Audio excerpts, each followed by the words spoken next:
పంచదార బొమ్మ పాటలోని కవితాత్మక వాదనను ఈరోజు మనం విడమర్చి చూద్దాం. పాట మొత్తం వాదనంతా ఈ ఒక్క లైన్లోనే ఉంది. అసలు కథ ఇక్కడే మొదలవుతుంది. హీరో తన ప్రేయసిని వర్ణించడానికి వాడిన కొన్ని అందమైన రూపకాలతో మొదలుపెడదాం. ముందుగా ఆమెను పంచదార బొమ్మ అని పిలుస్తాడు. అంటే చాలా విలువైనది కాని తాకలేనది అని.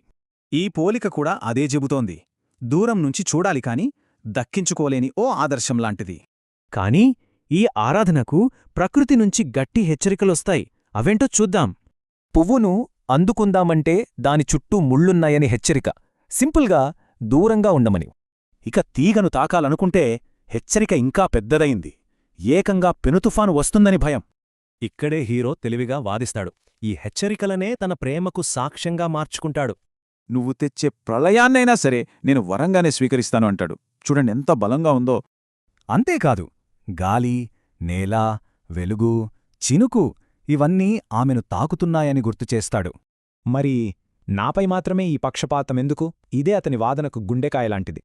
ఇక చివరికి ఈ వాదన ప్రకృతిని దాటి ఒక శాశ్వతమైన ప్రేమ ప్రమాణంగా మారుతుంది. దానికి ఆమె సమాధానమిస్తుంది. ఆ ప్రకృతి శక్తులు అవసరమైనవి, ప్రయోజనమున్నవి అని. ఇక్కడే అతను తన బ్రహ్మాస్త్రాన్ని ప్రయోగిస్తాడు. ప్రకృతి తోడును బ్రతుకున్నంతవరకే అంటాడు.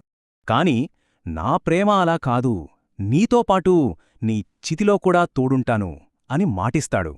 అంటే నిజమైన ప్రేమకు సున్నితత్వం కాదు, అన్ని హద్దుల్ని దాటే సహనం ముఖ్యమా? ఆలోచించాల్సిన విషయమే.